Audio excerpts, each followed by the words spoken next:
가왕조 시기의 동아시아 문화에 대한 설명으로 옳지 않은 것 골라보겠습니다. 선생님, 동아시아에서 국가가 주도하여 대규모 편찬 사업을 진행한 사례.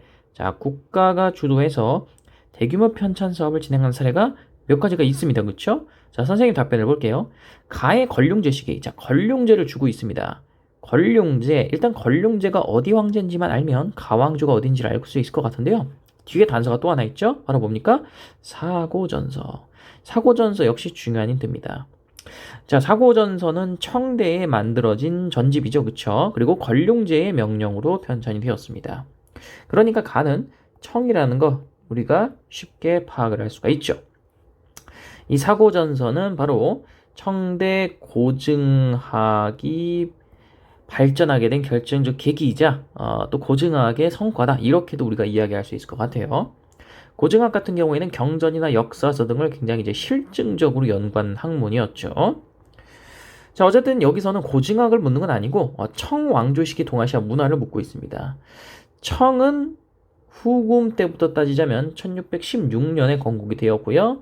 언제까지 갑니까? 1912년에 멸망을 합니다. 신해혁명의 결과 이제 문을 닫는 왕조였죠. 자, 요 시기고요. 청이 존재했던 시기 요 시기고요. 요 시기라면은 이제 한국과 일본이 어떤 시기냐?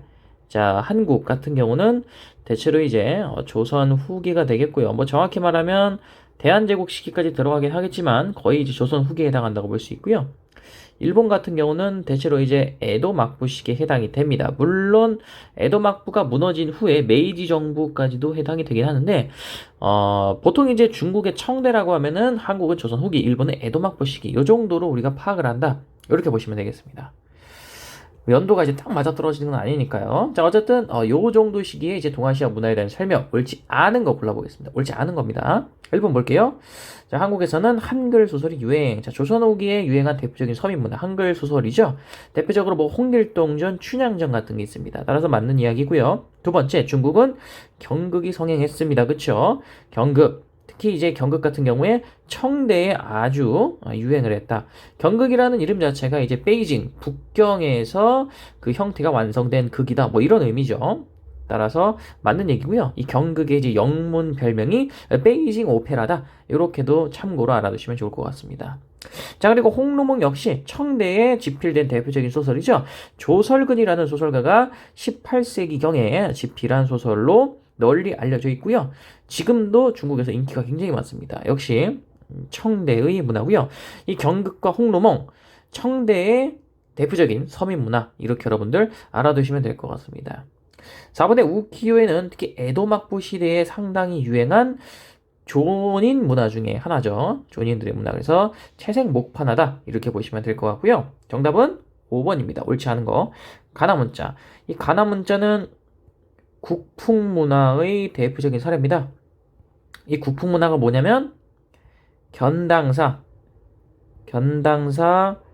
파견이 일본에서 이제 견당사 파견을 했었죠. 이게 중지후에 발달한 문화죠. 이게 이제 어떤 문화입니까? 일본틱한 것과 당틱한 것이 합쳐져서 일본 고유의 색깔과 이제 당의 문화가 가미돼서 굉장히 이제 독특한 형태로 나타난 게 이제 국풍 문화라고 할 수 있죠.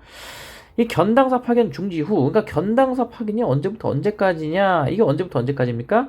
7에서 9세기였어. 그러니까 9세기에 견당사 파견이 중지된 이후에 이제 본격적으로 발전한 국풍 문화의 대표적인 사례가 바로 이 가나문자. 가나문자 자체가 중국의 한자를 모티브로 만들어진 일본 문자잖아요. 그렇죠? 따라서 이 가나문자가 만들어진 시기는 약 9세기 무렵이 아닐까라고 추정을 하고 있습니다. 어찌됐든 간에 청대보다는 훨씬 앞서는 시기예요. 그렇죠? 따라서 옳지 않은 건 5번이 되겠습니다.